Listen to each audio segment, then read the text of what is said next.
La grabación. Eso, para que nos quede grabada la sesión.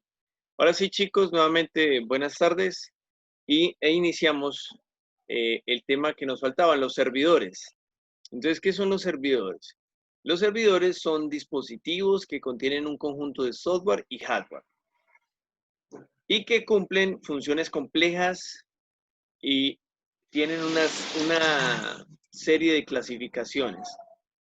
Entonces, en otras palabras, un servidor es ese dispositivo dentro de una topología de red. Ustedes ya conocen cuál es la topología de red, el cual presta un servicio a esa topología de red. Entonces, imaginémonos, aquí tenemos una red, busquemos la red de anillo, ¿sí? Perdón, estrella. Tenemos la red de estrella. Un servidor, ese dispositivo central que almacena información, al cual le hacen peticiones y que también presta ciertos recursos, como por ejemplo, tener los equipos conectados en una oficina y que necesiten el uso de una impresora, ¿sí? Entonces, que esa impresora esté conectada a ese equipo central y que ella permita que los otros equipos puedan imprimir a través de ese servidor y utilizar esa impresora central. Otra función también de los servidores es almacenar información. Entonces, muchas empresas optan porque la información que está en los equipos quede guardada en un dispositivo central para, digámoslo así, evitar fallas de seguridad o pérdidas de información en la empresa. Pérdidas quiere decir, por ejemplo, cuando alguien está dando información confidencial o reservada de la empresa. Entonces, las empresas tratan de, digámoslo así, de proteger su información. Un ejemplo sería un supermercado. Un supermercado, por ejemplo, tiene varias estaciones y si se han dado cuenta, las estaciones son muy sencillas, pero ellas realizan compras. Entonces sería muy complicado que una estación realice las compras del día, la otra realice las compras del día y que, digámoslo así, al final del día tenga yo que ir una por una a hacer contabilidad. Eso es realmente tedioso. Entonces, la forma más eficiente es tener un servidor, una unidad central donde la información va hacia esa unidad, ¿sí? Se almacena en esa unidad. Entonces, volvamos al tema de los servidores. Los servidores podemos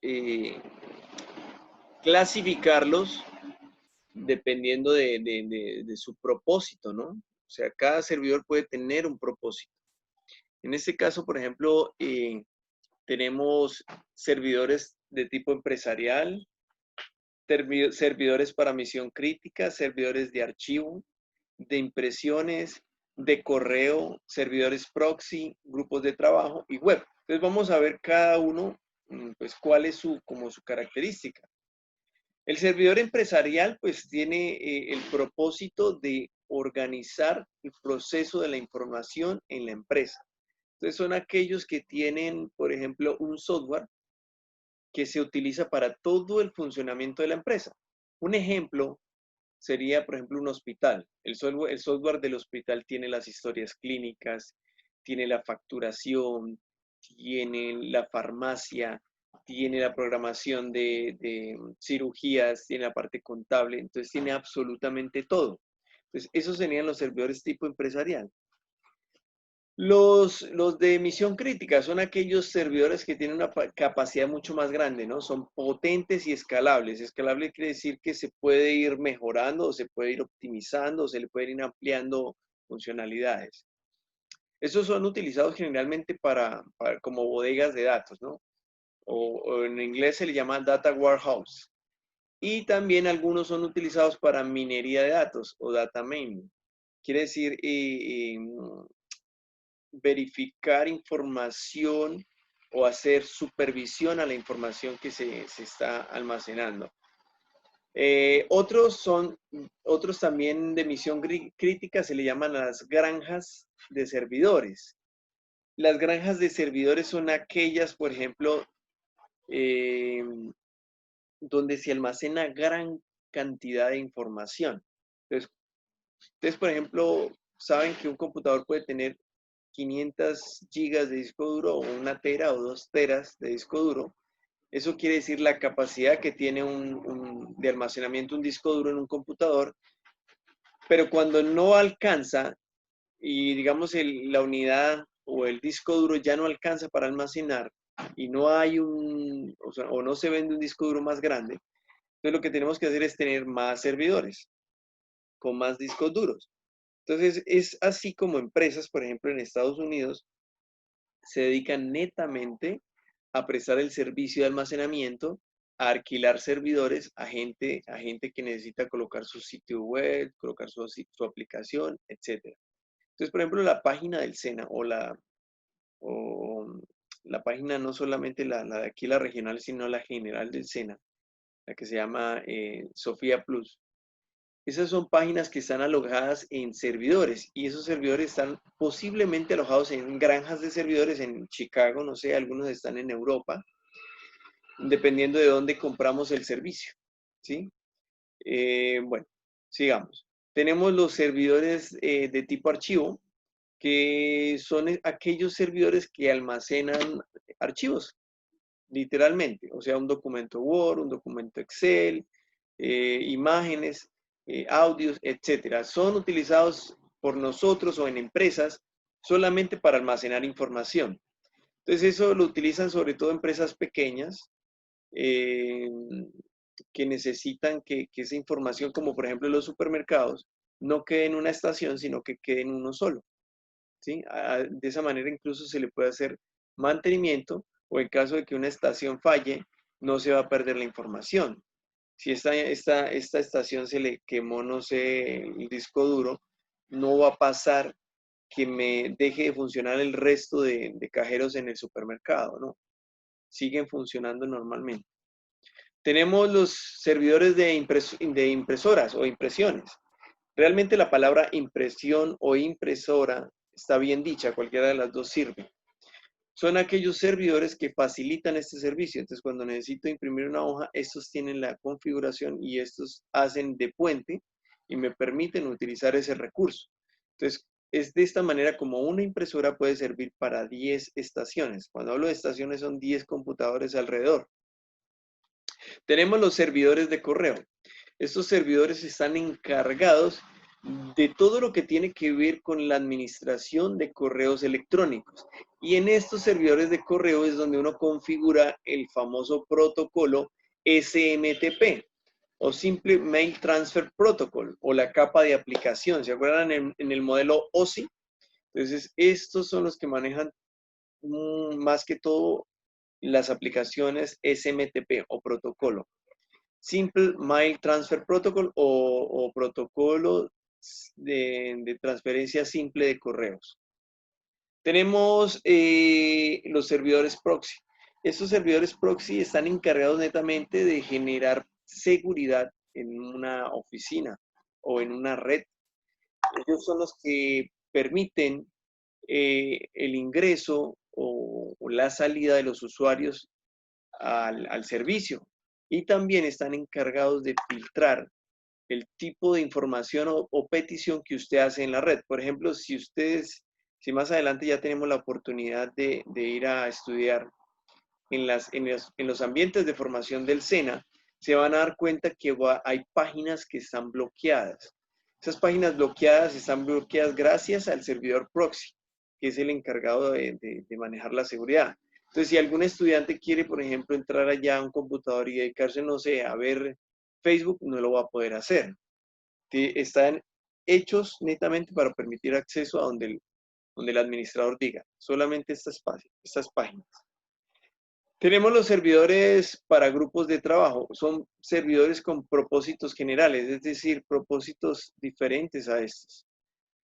Cualquier tipo de propósito que requiera algún servicio ser compartido a otros equipos serán a través de servidores con ese propósito general.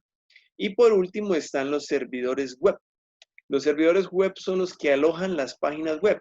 Entonces, lo que es Facebook, lo que es Google, lo que es YouTube, todas esas aplicaciones están alojadas en servidores web, ¿sí? Esos servidores, en otras palabras, alojan aplicaciones o páginas de Internet. En algunos casos les llaman portales, en otros les llaman plataformas. Y estos servicios son utilizados como HTML y son utilizados para implementar intranet y extranet. Yo también puedo utilizar una intranet, quiere decir una aplicación web, dentro de una red que esté en una empresa, pero que no tiene salida hacia la internet. ¿Sí me hago explicar? Es decir, yo genero una red, conecto varios equipos en mi empresa y puedo generar una página web que solamente esté alojada en uno de esos equipos y que los otros accedan a ese equipo. ¿Sí? Eso se le llama intranet, o sea, una página que solamente existe dentro de la red de la empresa. Y las extranet ya son aplicaciones empresariales, pero a nivel global. Por ejemplo, una extranet podría ser la página de Bancolombia, por ejemplo, cuando queremos hacer transacciones, esa es una página que tiene ese servicio para todo el mundo. Y ellos también manejan sus oficinas, ¿no? Listo. Esto es lo que tiene que ver con el tema de servidores. Es una visión un poco general para que entiendan que un servidor es aquel dispositivo en una topología de red que presta un servicio en especial. ¿Sí? Entonces yo creo que está claro el concepto de servidor. ¿Hay alguna duda con el concepto de servidores? No, señor. Perfecto. Un segundo. Bueno, ahora sí, vámonos con almacenamiento si no hay dudas, para que posteriormente continuemos con bases de datos. Entonces, en cuestión de almacenamiento, para lograr un alto nivel de servicio, de seguridad, de disponibilidad dentro de mi red de información, es necesario contar con dispositivos de almacenamiento. Y esos dispositivos de almacenamiento pueden tener tecnologías como, por ejemplo, arreglo de discos o sistemas de almacenamiento fijos o estáticos, con redundancia de componentes, con memoria dinámica, es decir, caché. Caché quiere decir una memoria que es como temporal, ¿no? Pero que queda ahí en la memoria del equipo. ILM, que es administración de ciclos de vida de información. Bueno, aquí nosotros tenemos un ejemplo, ¿no? De los tipos de almacenamiento. Entonces, lo primero que vamos a tener es el Storage Area Network. ¿Qué es el Storage Area Network? Es un sistema de almacenamiento de gran capacidad y rendimiento. Entonces, recuerden, Storage Area Network. Entonces, este es un ejemplo de cómo sería un sistema de almacenamiento. Aquí tenemos, por ejemplo, una red pequeña. Aquí tenemos el Internet. Se representa el Internet. Tenemos una red, unas subredes.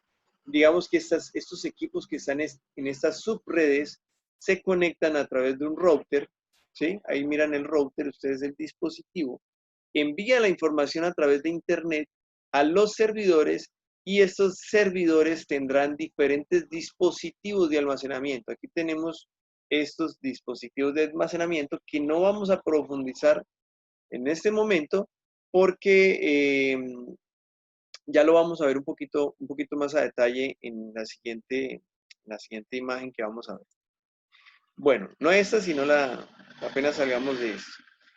Sistema de almacenamiento, tenemos el otro, el NAS, el sistema de almacenamiento donde están conectados directamente a la red LAN, ¿sí? Esta es la que está conectada a Internet y esta es la red LAN. Entonces, aquí nosotros podemos identificar un servidor en la red, aquí está el servidor, otro servidor, tenemos los equipos, a los equipos también se les llama nodos, ¿no? O estaciones de trabajo. Entonces, ustedes encuentran la palabra nodo o estación de trabajo, está haciendo referencia a un punto de conexión de una estación de trabajo o equipo de cómputo. Y estos, como ustedes ven en la gráfica, se están conectando a través de un dispositivo que permite enviar la información a los servidores. Por lo general, ese en una empresa, ese es un rack. Un rack es una especie de armario que contiene el servidor, que contiene el switch, que contiene el hub, que contiene los diferentes elementos que usted le haya colocado a la red, ¿no? Si usted, digamos, estudia tecnología en gestión de redes de datos, usted ya va a estudiar esto más a profundidad y va a saber qué otros dispositivos realmente se pueden colocar y cómo se configuran dentro de una red. Tenemos el otro que es la administración del ciclo de vida de la información.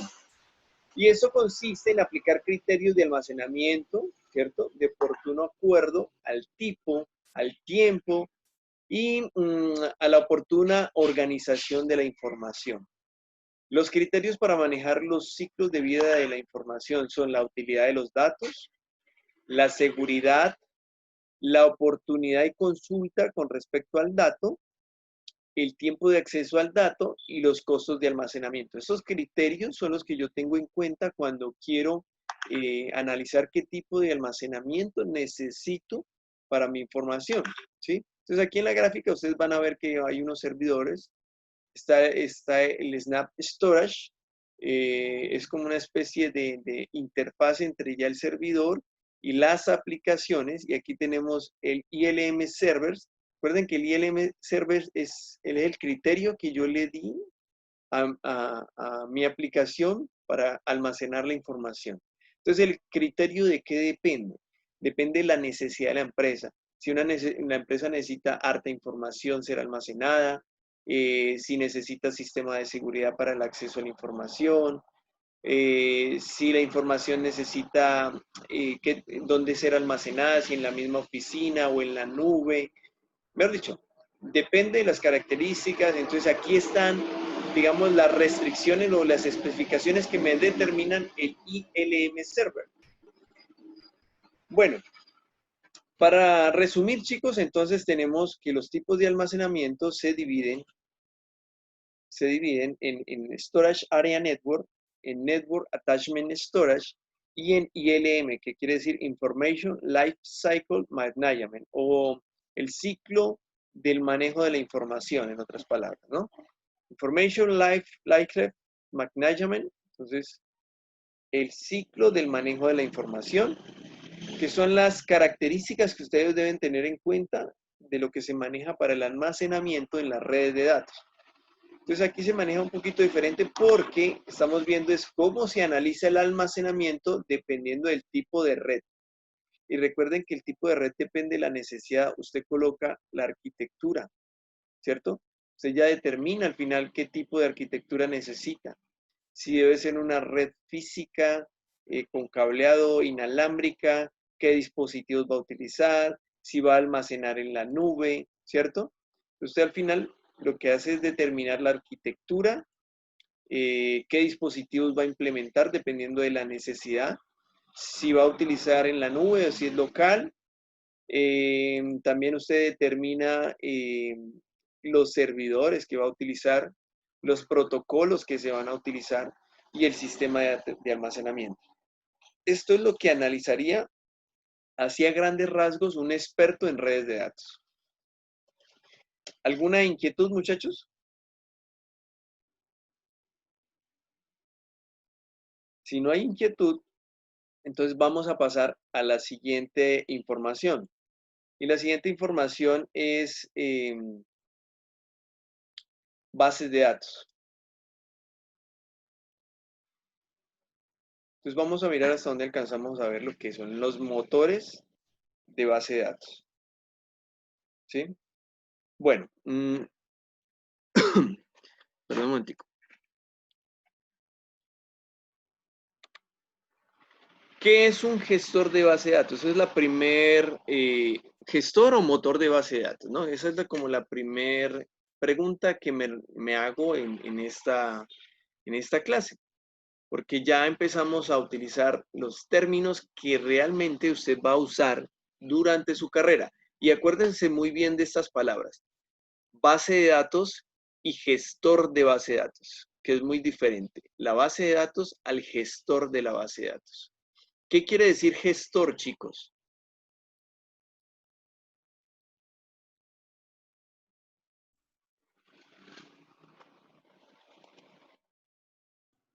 Gestor es como que algo que gestiona, que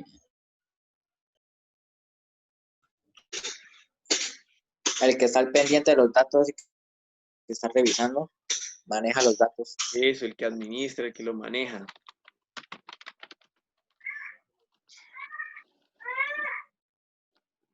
Eso es el gestor, el que va a gestionar, en este caso ya lo que va a gestionar es una base de datos. Va a gestionar una base de datos. Denme un segundito, chicos, por favor. Necesito una regrabación. Listo, y continuamos. Bueno, para iniciar lo que vamos a estudiar de las bases de datos, lo primero que vamos a hacer nosotros es entender un poquito la parte de la historia, ¿no? La historia de las bases de datos. Entonces, antes de utilizar las bases de datos, ¿sí? O sea, las conocidas hoy en día, existieron por ejemplo, los ficheros secuenciales, ¿sí? Los ficheros secuenciales como almacenes de datos.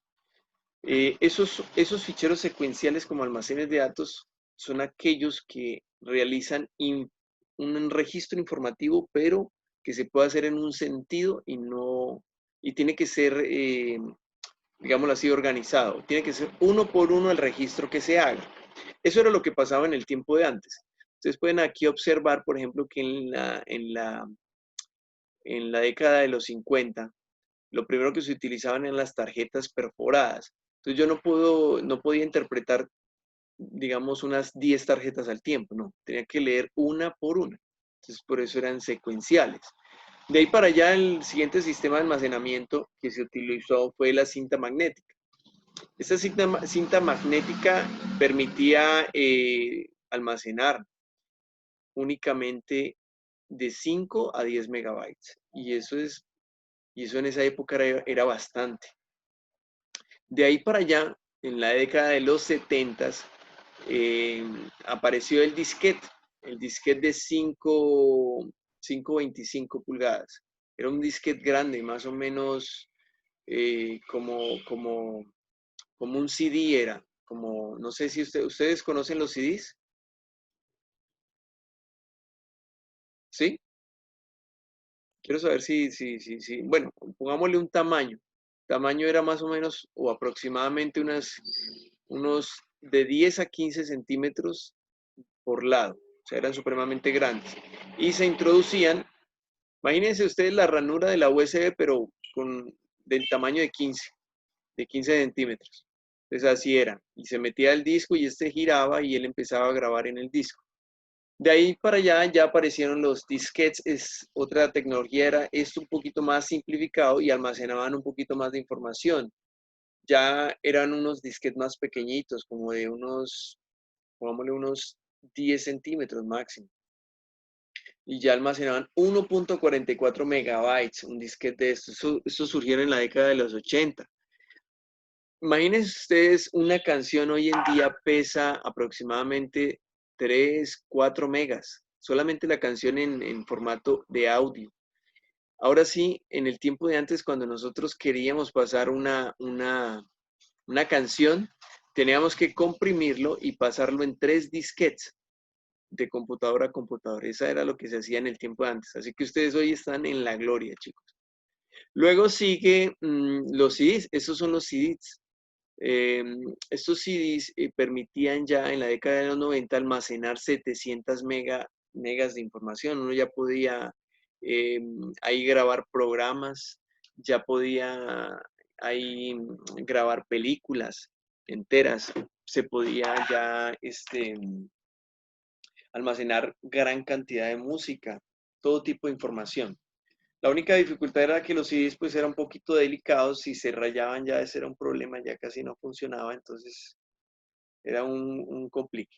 Luego lo que le siguió a los CDs es las unidades USB, empezaron con unidades de 1 giga, luego 2 gigas, hoy en día tenemos de 8 hasta 256 gigas, hay mucho más.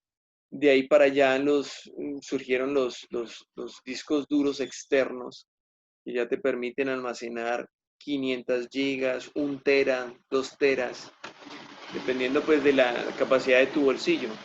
Hasta 4 teras puedes conseguir un disco duro externo y lo conectas a través de la unidad USB.